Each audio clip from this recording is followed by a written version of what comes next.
We have 4 speakers that joined us already. Hey, guys. Hello. Hi. Hello. How are you? Good, good. Thank you. Good.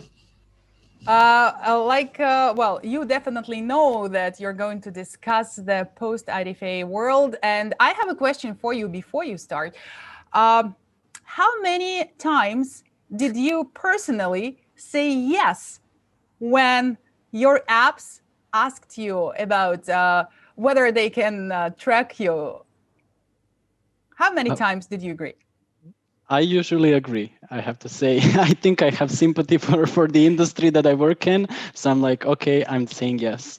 Do you feel like the pain of developers? And that's why that's what I do. Sometimes I don't really need it, but poor developers, poor advertisers. Yes. Is that your motivation as well? I think so too, yeah. What about you guys, the rest of you? I'll tell you a story. I'm doing with myself on my phone because I'm in the industry. I'm constantly saying yes. With my wife's phone, I'm going over there and opening her and saying constantly no, trying to see what happens over there, what kind of ad she gets. So, we have to try. So, does it differ, by the way? Like, can you feel like the real difference with her saying no all the time? she's not a gamer. I'm just downloading games on her phone like myself, but she's not playing so much. So it's not necessarily the same type of, targeting. That's a good UA strategy. You just take someone's phone and download games. What about you guys? Do you say yes or no mostly? I'm saying yes. Like, it's just very convenient. Like, they have all your data. They recommend the best is for you. So why not?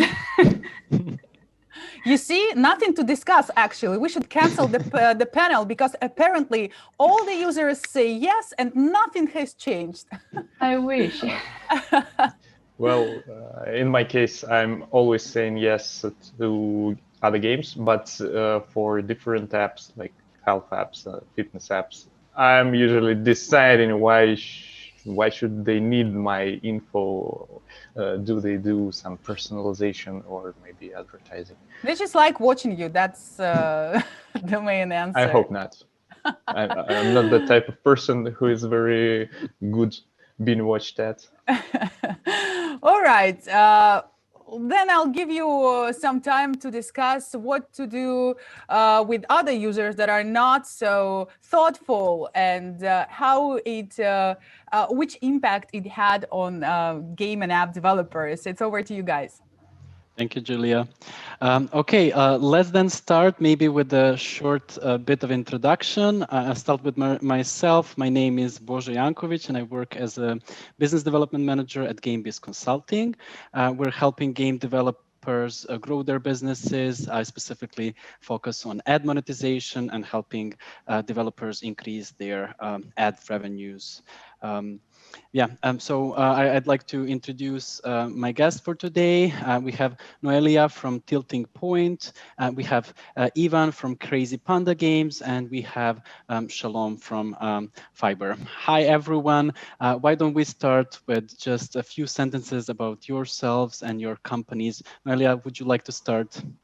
Sure. Well, I'm Noelia Lopez. I'm the Senior Ad Monetization Manager at Tilting Point.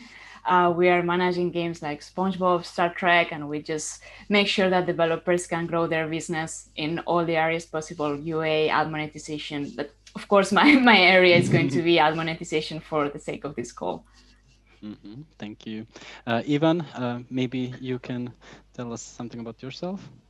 Sure, thanks.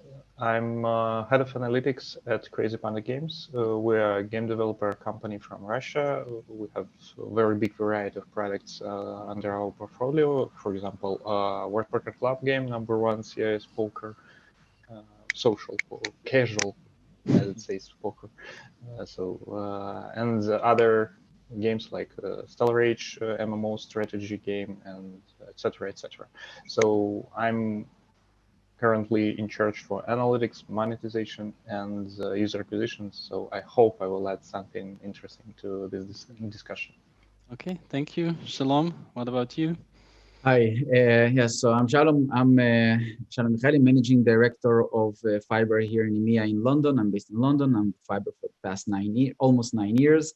Fyber been recently acquired by Digital Turbine, so we basically help publishers to grow their revenues via different ad solutions like the mediation, fair bid mediation, the offer wall, and the marketplace solutions that we have, working closely with our EMEA partners over here. So I'm very glad to be here.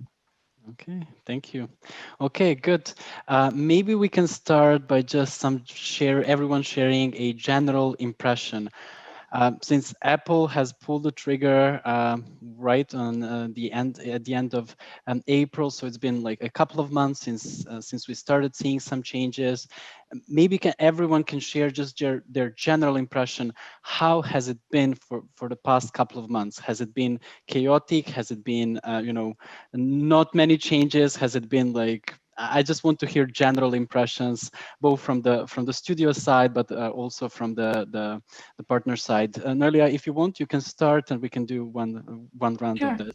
Actually, for us, it was like really weird, at least from my personal point of view, is because like from the moment Apple announced that, like we were all freaking out, saying like, okay, we have to do this coordinating, like you have to do this, you have to do that. And then when they actually enforced it, it's like, okay, that's not what we were expecting. We were expecting way worse. So either we prepared too much, and like it's like, okay, we are ready for this, or like it's actually true that for the moment they enforced the ATT until the adoption rate happened, like the new version, there was a transition point where we actually had even more time to prepare. So it wasn't as chaotic as we would expect. And we also like managed to prepare enough to control the whole situation. So basically, it wasn't as bad as I expected. Like I'm really pessimistic and catastrophic, so I was like freaking out about what will happen with ad monetization, and the whole team was like, "Relax, it's going to be okay." It's like, "Yeah, but what if?" Like, just relax. And then, like now that I see what's going on, it's like, "Well, okay, I was being dramatic." So let's say like we managed pretty well, and we are like now okay with that. Okay, that's good. Yeah, I wanted to say, like, was it because you had very low expectations to begin with, and that's why it was so good now? Yeah, like I was having, like, I have to admit that I'm like in general I'm pessimistic. Like my boss, like GS was saying, like you have to relax, like it's going to be okay. And I was like, yeah, but ad monetization is going to drop drastically. And then it's like, okay, well, maybe I was exaggerating a bit. Like we managed, we survived. Okay, good to hear that. Ivan, how was it for you? You also have maybe a perspective from the UA side as well. Starting from the monetization side, ad monetization side, I'd say I will be with Noelia, because it was really the same thing for us. We expected a drastic change, and when the change happened, it was very steep, very graduating very slow. So we were able to prepare, and actually it was not that bad that we expected. From the UA side, actually it was kind of much worse, because a lot of budgets for bigger companies were switched from iOS to mostly Android. So that change in the whole market actually changed how UA works a little bit, and it's still changing a lot. So I think that change was much more dramatical and much more, impactful. But from the administration side, actually, not that big of a change. Okay, Shalom, what do you say? You have a wide perspective from the industry, so I'd like to hear your opinion as well. Sure. So I think, definitely, sympathize with Noelia and Ivan. I think the best way to describe it is that, we were preparing for many, many months as an industry, as Fyber. Eventually, you hope for the best, but prepare for the worst, right? That's what you do. You make sure that the product, the R&D, that everything is set up as much as possible. And in the past 2 months since the release, you're just in constant uncertainty of comparison. So what happens with operating system? What happens with the version? What happens with the revenues, with the CPMs? And you're trying, to be in contact constantly with your partners, with others in the industry, to understand, the opt-in rates that I see right now, are they matching? Are they making sense? Are they too low, too high? So I would say this uncertainty that, you know, drove the entire industry is getting to some kind, maybe final stages. Hopefully from this point in the next several months, we'll get into, you know, we'll stop speaking about iOS 14. I definitely hope so. That next panels will be about something else. For sure, definitely, for sure. Okay, so we've already probably touched upon the fact that iOS 14.5 has been kind of very slow in adoption, especially in the beginning, and maybe even surprisingly so. So the effects that we've seen have been probably gradual and not as sudden and dramatic as we might have expected. So how does it look on your end? And even maybe we can start with you in terms of the adoption rate of operating system 14.5 and above. How do you see that on your games? Is it now still very low, or it's grown since Apple started even promoting the update? How does it look on your end? First of all, I'd like to say that at least half of our audience is from CIS region, so our perspective is a little bit obscured by this fact. The start of the adoption was very slow, like in 1 or 2 weeks after the release of the 14.5 update, it was like 7 to 8% of our audience changed to a newer version. So it was actually not impactful on any level. UA didn't change dramatically, monetization didn't change dramatically, and the ATT rates actually was not impressive. But after some point, that person started to grow, and I think with the release of 14.6 update, it started to grow dramatically. Just like in 1 week, it changed from 10% of the adoption rate to 60 or even 70. I think currently we have 70% of the users on the newer version. So it really now striking hard. But those 2 or maybe 3 weeks, I'm not remembering correctly, this were actually very, very nice period for us, because we were able to, polish everything from the ATT pop-up to the monetization techniques we will be using for our users with newer versions of iOS. So it was really very helpful for developers, from the developer side at least, but for UA monetization it was not helpful, because we have no idea what to expect when the things will change. And once they changed, we really started to struggle with some campaigns and some products, and we started to bloom with the others. That was really hard to predict, but it really helped and struck us in the same time. Okay, Noelia, maybe you want to share your perspective. Is it similar to what Ivan was mentioning? It's actually really similar. We are seeing the same numbers, well, very similar ones. Basically, when they released it, like at the end of April, I think it was, like the adoption rate was so low that it was like, what's going on? And then in June, like they released the 14.6, and then we saw the adoption like going like increasing like a lot. So now almost everyone has like more than 14.5 the version. But it's true that we also noticed that the adoption was not voluntarily. Like some people were saying like, hey, I'm seeing the ATT and I'm not having the latest version. It's like, are you sure?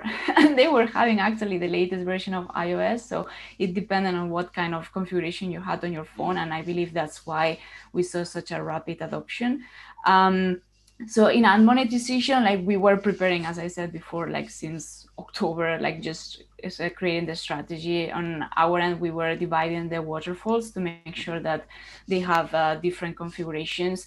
So we kind of like, when we saw the rapid change, it's true that it takes some time to adapt, because like you were having almost no impressions on that waterfall and suddenly you're having a lot of them. So it took a period of time for the ad networks to adapt to it. But so yeah, like for a couple of weeks, we were having like a relevant drop on iOS, but then like we are seeing actually the trend going back to normal. So Okay, cool. Shalom, what about your network, the traffic that you guys had in this period, how it went in terms of the adoption that you were seeing? Definitely, as well agree. I think that Apple said that they're, releasing and rolling out 14.5, but they meant that the real rollout is going to be only 14.6. The 14.5 was only the declaration of attentions, guys. No more postponements, no more delays. We are here, and that's going to happen. So brace yourself and be ready. And that's what really happened. The rollout was slow, was gradual, and we see the differences with 14.6. 14% is much more immense, much more, the adoption rates are higher. And if we speak a little bit about numbers, then what we currently see is that on versions which are 14.5 and above, we have 75% of users that have updated to 14.5 and above. Out of those 75%, we see 14% to 15% consent rates. So those are the metrics that we have seen since the past, basically what they have introduced 14.6 in the first week of June. So in the past 3-4 weeks. Okay, cool. And so, Shalom, maybe you can also continue and tell us a little bit about, from your perspective and like from Fyber's perspective, what have you guys done in preparation for this change? As we mentioned a couple of times, this was not a sudden change. This was announced more than a year ago. So to be fair, there was some time to prepare, and there was the decision was even postponed. So maybe you can tell us what it is that from the network side you guys managed to do in this period to kind of prepare yourselves and your clients to this change. Sure. Sympathize over here with Noelia, because when it was announced, we all caught ourselves in it's an earthquake, right? What do you do? It's like catastrophic. Well, okay, let's scream and then think. So that was basically what happened, and we managed to to breathe, and not only to breathe by ourselves, but breathe also with colleagues. So we understood that there's an opportunity with every change. There's an opportunity in the industry. So we managed to run few consortiums with the biggest partners, publishers, DSPs, competitors came in order to understand how we tackle this thing. How do we get best out of the scenario of the change and the uncertainty? And what we actually managed to do is create some guidelines, which we call them the contextual parameters, in which we basically move the discussion from deterministic data into probabilistic data. How do we take the parameters that still will be available on the user level and make them to be more understood by the advertisers? So for example, parameters like the battery strength and the battery status. Advertisers are interested to run campaigns when they know that the battery is low. Or what about available disk space? If you know that the availability is 300 mega, will you run a campaign of 1 giga? What about the Wi-Fi strand, the skippability? The user has skipped previously in the previous video. Those kind of parameters that give advertisers a little bit more information and enable them to, with a deep machine learning, to build some probabilistic data that comes as, if this is X, if this is Y, if this is Z, then in some probability, this user will be interested with this kind of ad. So we brought them together. Of course, DSPs don't like to create changes and programmatic solutions for only one exchange. So we had to bring everybody together, make sure that the MMPs are also on board. And eventually with this thing rolling out to the industry with much wider strength, I would say that this hasn't been enforced yet, and we don't see the contextual parameters skyrocketing right now because there's no real enforcement on the iOS 14.6. Once enforcement will happen, I definitely believe that we will see more DSPs and marketers using and targeting by contextual parameters. Okay, and maybe just to follow up on that, so introducing these contextual parameters, maybe just also to explain for our listeners, this is beneficial for whom? Is it only beneficial for the advertisers who may not want to show ads in certain cases, or they want to show their ads only in certain cases, or this can benefit publishers as well on the advertising side? It has to go hand in hand. It has to be for publishers and advertisers. So from one hand, the concern was that the CPMs will go down because publishers will not be able to identify users. Okay, right. You can't identify maybe a user that was playing different apps in the past because you don't have the IDFA. But with some data that is a little bit different data, you can build your algorithms and machine learnings in order for the marketer to try to capture the audiences that he's trying to with the data that is available to you these days. So it has to match the publisher and the advertiser. Okay, makes sense. Noelia, maybe you already mentioned that in preparation you were splitting the waterfalls per IDFA parameter. Maybe you can tell us a little bit more, like what else have you done in preparation for this? And also, like, if you know, okay, this is the like single-handedly the best decision we took. This is the best thing that we prepared. Maybe you can share that with our listeners. Yeah, as a publisher, like we are managing all kind of games. So that was a big challenge because when we were testing all the ATT pop-ups, pre-pop-up and all this kind of stuff, like we were seeing variety of results. So it's not that we could say like, this is what it works.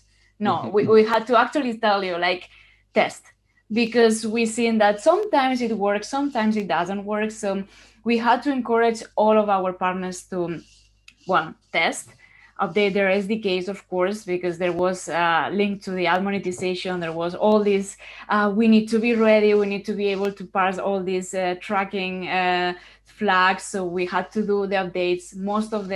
A lot of the ad networks were not ready. So we had to wait for them to have the SDK ready because everything was in a rush, right? So we were trying to recommend at the same time we were catching up with everyone.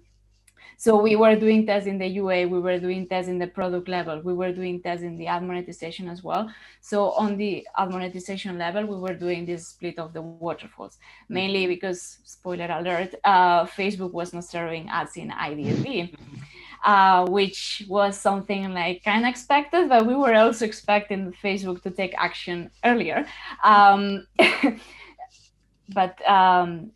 Well, they're taking action now, which is good. The thing is that because of that, we realized that if Facebook is not there, we maybe give the opportunity to other ad networks to bid on those users and therefore increase the position in the waterfall and manage to increase the CPMs. Again, depends on the game. We saw some results or others because, as I said before, the adoption rate was so low that the amount of impressions on those users was really hard to monetize and to manage, to be able to have like really good statistics or significant change. But we were seeing that it was working.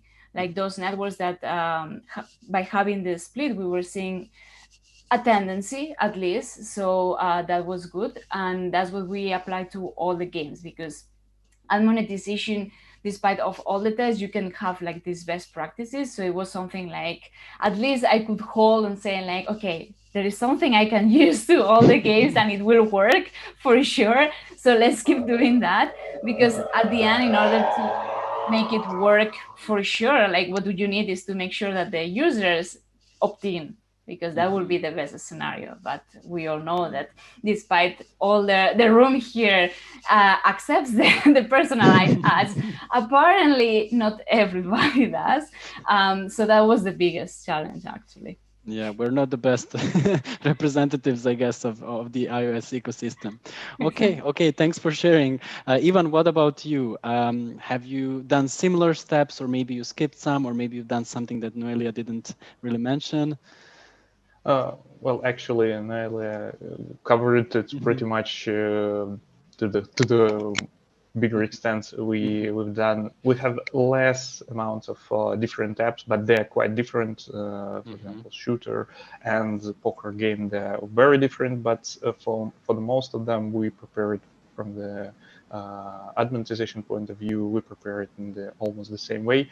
We've created different waterfalls, well, different setups, I'd say, because with the Facebook and ad source bidding, it's not actually the waterfall. But we also looked at how competition will be available on the newer setups for different ad networks, because, well, from our point of view, once again, the reason why CPM can be high is the only competition between ad networks, because nobody will pay a lot for advertising for the user if nobody will also challenge that network. So that's why we really cared about being able to provide some competition in terms of ads for our users.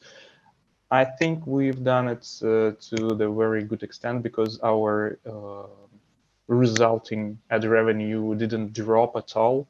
But on the other hand, I think this is still, we're still in some sort of adaptation period, and this may change in 1 or 2 months. And once again, from the user acquisition side, it's quite different because we started to really struggle with some apps, mainly that are we expected that because, well, it's obvious, but we're mainly struggling with the apps who require a lot of targeting for users. For example, MMO strategy is very narrow genre, so we had to target the specific audience, and since we are not able to target it exactly, well, precisely, we having some troubles with quality of traffic and with, well, ROAS results. But on the other hand, apps with wider targeting, for example, shooter app or even poker app, can target a lot of users wider and without such extreme, narrow targeting, and they can bloom in these conditions. But there are a lot of other apps who can perform very, very well. So the competition, I think, even with some budget switching from one platform to another, competition still rises a lot, and that's why ad revenue and eCPMs in ads are still quite high. But on the other hand, the performance can drop significantly because you are not allowed nowadays to target users that precisely that it was before. Mm-hmm. Okay, and thanks for sharing the different perspectives from different types of games. I think this is very valuable for people to understand that there's not, like, people say, okay, what is the impact of iOS 14.5 or the ATT, but I don't think there's just one answer to that question, because depends very much on what type of game you're running, because in some cases you may be serving campaigns that are very valuable and these are not gone, so eCPMs just go down, or in some cases you were not getting those high eCPMs in the first place, so there's nothing to lose with this change. But okay, Ivan, maybe you also want to share how have you guys handled ATT? Have you done those only system prompts, or you've done pre-prompts? Have you done any testing beforehand, or you just went with the solution that seemed most logical to you, or maybe it was different for different types of games? Maybe something about the adoption rates, just in general about ATT and the results that you have. Well, actually, that's a very interesting topic, but to be honest, we hadn't done too much in terms of research how to do it in the best way. Our products mostly done it in 3 steps. The first step was just a system prompt to just see what's the baseline of the adoption, and actually it was very low. I think it was 10 or 12%. That was, well, when we first saw the results, we were like crying in the darkest corner, because with that adoption rate, it is not possible to effectively evaluate ROAS for campaigns or stuff like that for UA management. Mm-hmm. Well, ad monetization is a different topic. I will leave it, I think, to Noelia. I think she is much more capable of explaining how it will affect it, how ATT adoption rate will affect it. Mm-hmm. But the second step for most of our apps, well, it was the second step for one of our apps, and then we shared the experience, was some explanation screen just before the system prompt that raised our adoption rate significantly, like by 2 times. Mm-hmm. So currently we have around 25 to 30%, but that's from that point we decided to try to different things in that pre-system screen, and actually we received very different results for our games. For example, for shooter game, nobody really cares a lot about the explanation. So changing the explanation didn't change anything. And for our strategy game, it raised our adoption rate even higher. So maybe that's the difference in the audience, a difference in our users who want to read something and understand how we will use their data, or they just don't care and want to play some fun game. So because of that, we actually started to develop a little bit more comprehensive ATT pre-prompt screens for our more hardcore games. But on the other hand, we stopped any development for example, a shooter game, which is much more casual. So I think the ATT rates will vary a lot depending on the audience of the app and their intentions, and quality of the explanation, of course, because we don't want to obscure the things why we are asking for some data and how we will use it, because once again, I think most users think that we will be spying on them, but we will not. Nobody will want to spy on them. Everybody wants to get better personalized experience. Okay, and maybe just as a quick follow-up question, have you guys implemented ATT really at the beginning as user just walks into the game, or you waited for some trigger like start the first ad or some other trigger in the game? Currently, we place ATT pop-ups about 1 minute after the start of the game, because we do not want to leave it too late, because a lot of users will drop before it, and we will not touch them with some ATT prompts, and we will not be able to personalize their gaming experience after the adoption. But on the other hand, we do not want to show it from the start, because it will scare them, and they still have no idea what they will receive for agreeing to share the data. So we need to find the right moment. But I think we are not. I'm not thinking, but we actually didn't do a lot of testing in this. We tried popping up at the beginning, and 1 minute after, and 5 minutes after the start of the game, and we just find out that 1 minute is working better. But once again, I'm not sure that this is the silver bullet. I'm currently thinking that we need to be a little bit more exploring that point. Okay, thanks for sharing.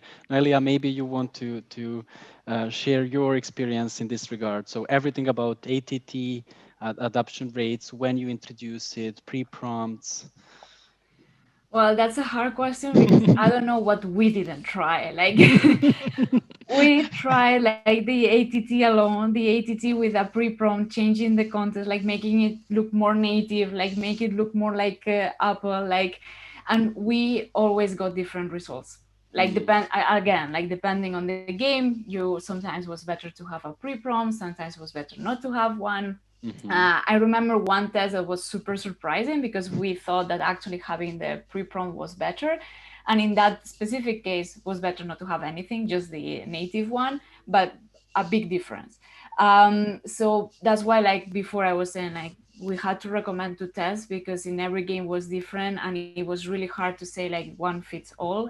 This is something I always say, like that's not how it works.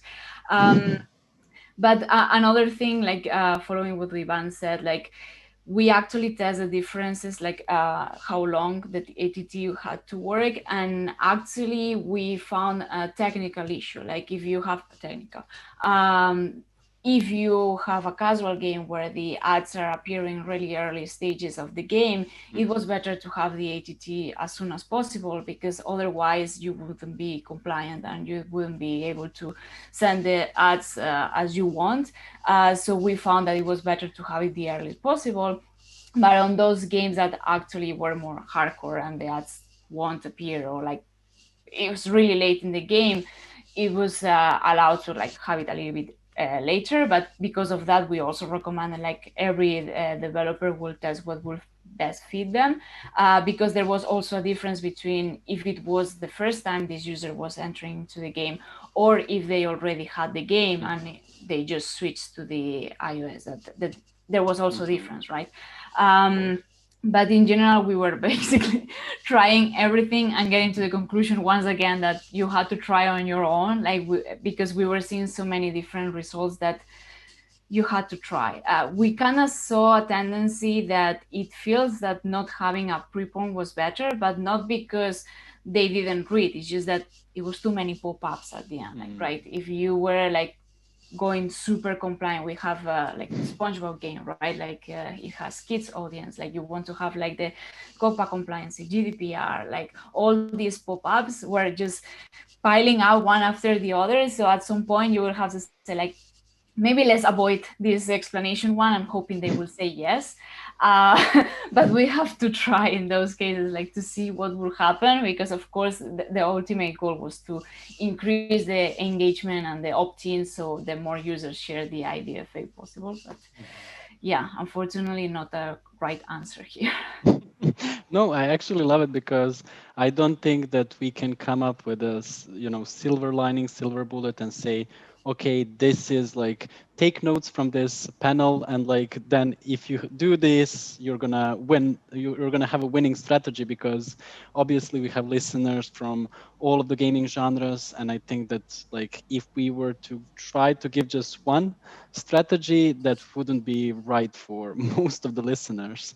That's right. So yeah, I love that we're kind of emphasizing the differences between the games and the importance of testing, because also like from my perspective as well, working with different developers, I've seen exactly what you said, Noelia.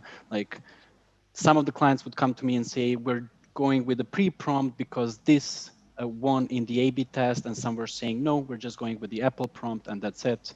This is the best solution for us. So obviously, no one size fits all. Shalom, I guess that you've seen something similar from your end and your clients. Our clients, not us. Yep, absolutely. This is the publisher's, territory. They know best. We are only as observers on the side, as the players can recommend. But it was interesting to hear, especially Ivan's the first point that you take a shooter game and think about the mindset of a user that goes and plays the shooter game. Okay, he wants just an entertainment for 5, maybe 10 minutes, and it doesn't matter what he clicks. And then you compare it to a strategy game.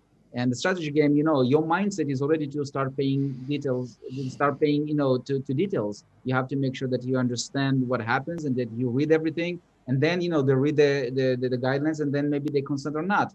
So this is really, in my opinion, it's fascinating to see the psychological awareness and the intention that the user comes to the game before actually, they open the app. So what we see is that, from our side is very much similar to what Ivan and Noelia said. Different publishers have integrated different strategies and got different results completely. Same message, different results, different message, different results. So it's not consistent at all. And nothing that I can share at this point, except the fact that publishers need to implement the ATT because we see higher CPMs. I guess that we'll get to that a little bit later, but that's the only recommendation. Actually, while you touched upon it, maybe we can switch to that part. Like, what effects have we seen so far? What is the difference between eCPMs? What is the difference maybe in the match rate, the fill rate? Like, what is the difference in performance in general among users who have opted in for IDFA and those who haven't? Sure, you asking me? Yeah, go ahead. So listen, we can go into, there's so many details. There's different consent rates in different countries, right? You see in US, for example, is on 15%, in Europe around 20, APAC is 25, 28. So, it's not necessarily consistent all over the world. If you see in general, the ATT authorized users that are approving and consenting are generating at least 12 to 15% higher CPMs and RPMs, revenue per 1 million requests. That's an internal metric for Fyber that compares also density of demand. So we do see that the numbers are higher. We do see that users If there are publishers that don't implement any prompt at all, and that means that 100% of their users is IDFA-less. Statistically only speaking, if you implement the prompt, then statistically you will have 15% of the users that will consent, and that means that they will increase your revenues. So that's a big part of our recommendation to our publishers to go and implement, and let's be afraid of it. But of course, also to sync closely with their colleagues and their marketeers to understand what would be their best practices, because different genres need a different implementation, different preparation, maybe different requirements. That's how we see it from our side. Okay. Noelia, maybe you can also share from your perspective. You mentioned a couple of times different waterfalls. What it is that you see from the eCPM perspective? What is the difference? Yeah, actually, from the ad monetization point of view, I have to say, don't be afraid of the ATT, because it's actually beneficial to have one than not to have anything. Because what we were seeing is actually, as I shared before, like Facebook was not serving ads to IDFA, which means that for those users, for those partners or publishers where their Facebook audience is like big and they represent a big part of their revenue, it's going to be affected. So that's why at the beginning I was so scared, because if you get Facebook out of the equation, then you remove a lot of the competition, because we always know that Facebook and Mob have always really high CPM, so they compete between each other, and that's how the CPM goes up. The moment you remove one from the equation and you remove the data, because at the end you're having less information about the users, so UA doesn't want to invest that much money in those users, or they have more troubles, then you are remaining like all the ad networks are decreasing the CPMs on average. So like we are seeing some of them are actually behaving better or performing better, in the sense that, again, we are removing one ad network that was really big, so they are bidding to users that didn't have access before, which allows them to compete in a different way, and that's what actually helps us to push the CPMs a little bit higher. But still, on those users who are not sharing the data, we are seeing a drop, and this is a fact, but not only because of the lack of data, because when you are not having this, the discrepancies are maybe like 10% lower CPM, which depending on how big it is, it's not a big deal, because you can always compensate it somehow with Android. But when Facebook is not there, then you are missing a big part of the network. They communicated very recently that they are going to start bidding on IDFA users, which is a good news, because we were seeing, actually, we were monitoring this since October, and we saw that one of our games actually already had Facebook in there. So the CPMs and the drop and the change, nothing was affecting to this game. We're saying like, we are seeing small drops on those games already, but we are not seeing in this what's happening. So actually well, now I'm actually doing a spoiler, but we are saying that actually when Facebook is there, again, competition is coming back. So not having the data is not that a big issue, but still is always recommended. As Shalom said, like it's better to have 15% of the users that are sharing the data, so you can even compete higher there, because it's like, I'm giving you those users who have a lot of data, so you may want to bid even higher on those ones. And in these ones, let's just try to maintain the CPMs and the revenue we were generating before, which I think is going to be challenging, going back to the previous status. But it's also true that DSPs and direct campaigns demand, they are becoming way more competitive than I thought. And we were having some connections with some ad networks that had direct campaigns or contextual campaigns, and we were not affected. Like they are seeing similar results, just the share of voice actually increased because they have more users now to bid on. But we are seeing, and we are being reached out with from some partners that are actually offering really high CPMs. So this is something we are including as well, having more direct campaigns to compensate this gap. We didn't see a relevant decrease on fill rates. We are using waterfall, we are using bidders, and we have backfill. So like in this, and I was actually worried, so like if you remove Facebook and you remove like partners that actually care about IDFA, that we will see a drop, but no. The only thing we saw is that actually, interesting enough, those users who share their data actually tend to see more ads. So actually, when you increase users that don't want to share the data, you also see a decrease in ads per DAU because they don't engage that much with the ads, which also affects the revenue. So that's why conclusion of the whole speech is like try to encourage users to accept the ATT somehow, because this is actually going to help in terms of the ad monetization. Absolutely, absolutely, makes sense. Ivan, same question. Effects that you've seen in eCPM or any other metric that you would like to address? Well, actually, Noelia did a very good job explaining what's going on. So I want to add a few interesting observations that we made. Maybe they are not true for the whole industry, but they are very interesting. First of all, I'd say that the amount of ads average user watching, the average user who are not accepted ATT really drops, and we think that those ads are not that relevant and not that interesting, not that engaging for our users. We made a small research about what are they seeing, and actually those ads were, well, mediocre, at least, let's say.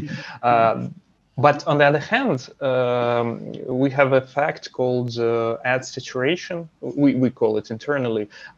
When the first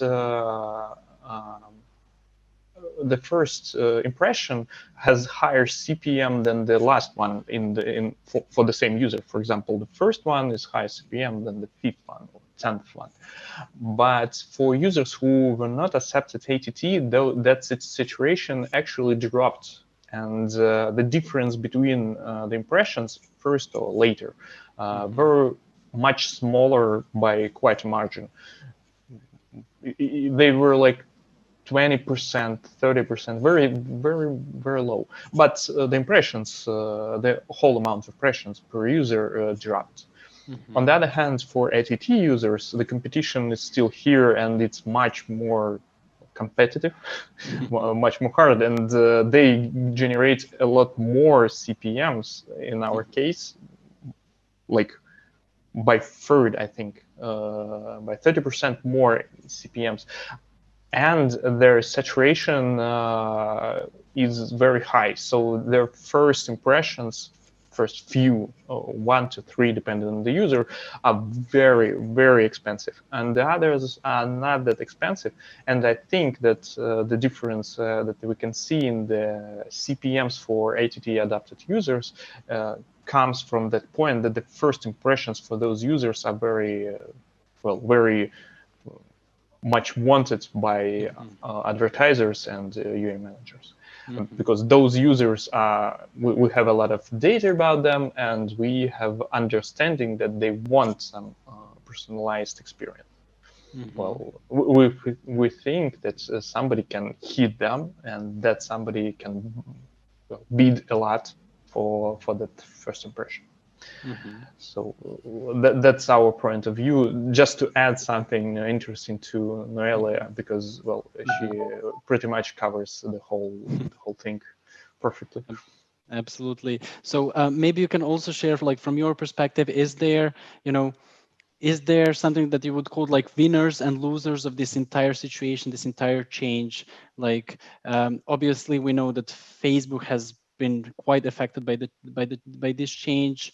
Anything that you see, like somebody going strong on your games, or just in general, from the industry perspective, is there anyone that really won from this change, or somebody that was hit really hard?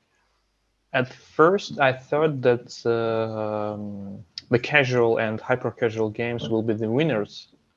But as far as I can see, their adoption rates are a little bit lower than for hardcore games. And from the UA side, from user acquisition side, they received much needed boost, because they can compete with a lot of other apps buying the wide range of users. But on the other hand, they dropped in the ability to monetize those users. So I'm not sure that, well, our previous thought was that they will be the winners. But now I think that most of the apps pretty much save the position, because for example, MMO strategy, it's much harder to acquire users, but those users are much more expensive in terms of ad monetization.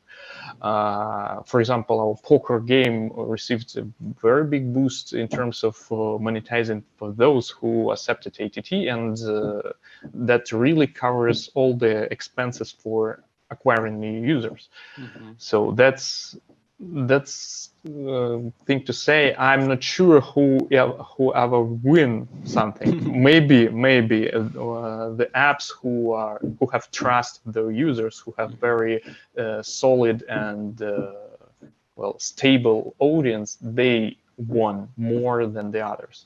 But I'd say the industry itself is still shaking, and I'm not sure about any of my words to the high percent. Like one, I wouldn't bet anything on who won and who lost something in those changes. Okay, Noelia, maybe you want to add something to this. I thought we were talking about the ad networks. Yeah, I mean, even from your perspective, like maybe some of the networks gained bigger importance in your waterfalls now that for example, Facebook is gone at least for the time being, at least until their contextual ads pick up. So maybe from that perspective, or if you have from the games perspective as well, if you've seen that some of the games from a particular genre were more impacted than the others by any means. Yeah, so basically what we are seeing is, like, as I said before, like Facebook is out of the equation, and actually the performance behave like on the similar scale, like AdMob still being competitive and still having higher CPMs, but because they have different share of voice, so you have like more impressions, lower CPM. So in terms of our DAO, we are seeing that AdMob is actually performing quite good, like Uploving, Iron Source, like all of those were actually performing good in general. Like basically the moment you are having more impressions, it's easier. Like it depends on what you compare. If you compare between them, or if you are comparing with the IDFA. If in the case you are comparing with IDFA, of course, like all of them dropped.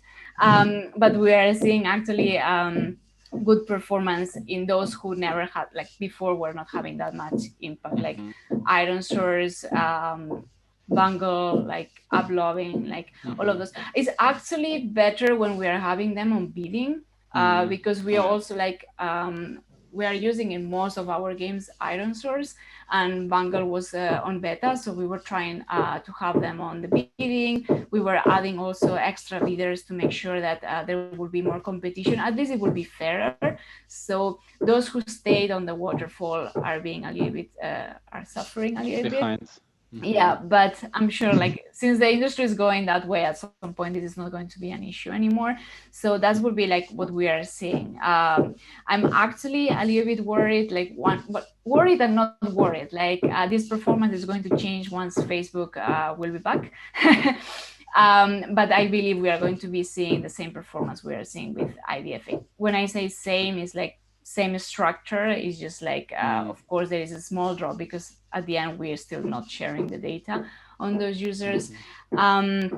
So when it comes to the performance between games, we are seeing that of course strategic games tend to have bigger impact because they tend to be more paying users, they engage longer, so in general CPMs tend to be higher. Again, because Facebook is one of the biggest, as soon as you remove it, the drop is more relevant. So this is basically the summary of the whole thing, is that the bigger the importance of Facebook, the bigger the impact. But also when the strategy game, or like these kind of games that tend to have like higher CPMs per base, is when we see also a relevant impact, because like the moment you lose the information of whether there's a payer or not, what's the engagement, like where you stop missing this having this data, is when CPMs also like suffer the most. And in more casual games we're seeing kind of stable situation. So yeah, also I'm not sure if it's we got lag so far that most of our games have Android base. So like the proportion is not 50-50, it's more towards Android.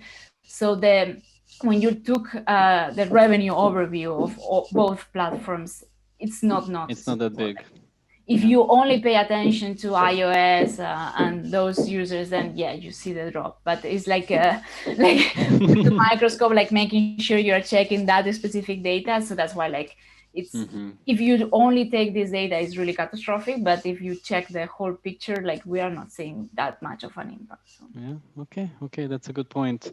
Okay. So we have a couple of more minutes before we close the session. So I want to, Shalom, I'll skip this question with you, and I want to leave it on a positive note where, like, maybe we can talk about the opportunities that this has created. Like, is it about new formats, new networks? Is it about new approaches to ad monetization? Maybe more segmentation? What it is that you would recommend to our listeners to try out or to open their eyes for new opportunities out there? Shalom, maybe you can start. Sure. So definitely the first one that we discussed already is definitely implement the prompt. Definitely it's additional revenues. This is no disagreements on that. Second, the audience segmentation is extremely important. You know, you have to as a publisher, you have to separate the waterfalls, separate to IDFA and non-IDFA users. With non-IDFA, definitely recommending to create additional price points which are lower than the price points that you have on the IDFA users. That creates another bid density for buyers who are navigating in the dark right now to try to understand what is the ROAS on their campaign. Some of them will receive only the ROAS on the iOS 14.5 in 3 weeks time. That's going to be 90 days. Then they will see the results of their efforts. So they're, decreasing a little bit the prices, the budgets are shifting, and therefore, if you change the prices and decrease them, then there is additional ability for you as a publisher to increase revenues. You can do additional things. You can think, you have to be creative. For the IDFA less traffic, try to think if the users are not beneficial, then maybe adding ad frequency is important, adding additional interstitial, rewarded video, banners. Think about it. Think about offer walls. Offer walls is a huge opportunity for many publishers that haven't been thinking about it properly enough. We have seen that offer wall opportunity can get up to 20% of revenue for specific publishers. Depends, of course, on the genre, depends on the countries, but there is a big opportunity, especially on Android. And lastly, I would say that there's a big opportunity for brands to finally capitalize the not only the mobile but the mobile in general and gaming in special markets. So brands can go in with the specific requirements that they have, like the open measurement SDKs. We'll see more and more beautiful brands like Coca-Cola and Land Rover and a few others running with rewarded video, with interstitials, with playable brands, entertaining a user and engaging the user to actually engage with the brand. So those things are growing, and definitely we'll recommend publishers to think about the brands as part of their user acquisition strategy and embed those networks that do support them. Okay, cool. Thank you so much for sharing that. Definitely valuable information for the end of the discussion. Julia, do we want to switch to questions? Do we have time for that? We don't have much time left, but I do have a question for you, Božo. So, guys, thank you for the interesting discussion. But your moderator has already hosted a panel discussion with a similar topic before everything happened. It was during Dublin winter in February. And so my question is for you. Which panel seemed more interesting, the first one or the second? Which speakers were better? So that is a very difficult question, and I think, if I'm not mistaken, Shalom was on both. so that makes it a little bit easier. But no, I've had really great panelists on both of them. I think that maybe just from the data perspective, we were now in more convenient position because we had more data to share in this lecture today, because previously we only had some assumptions presentations and very early data. So I guess that from that perspective, today was more insightful in a way that we had more data. And I have to say that panelists on both panels were really great. So yeah, I agree. it was really interesting to have the opportunity to do the panel before and after. And this is why actually one of the big motivations to actually accept the invitation. So thank you for the opportunity once again. Thank you, guys. That was great. And please continue accepting sharing of your data to, make make the companies in our industry better and more prosperous and successful. And I think that's part of our job to do that. So thank you very much for the participation, and have a nice day.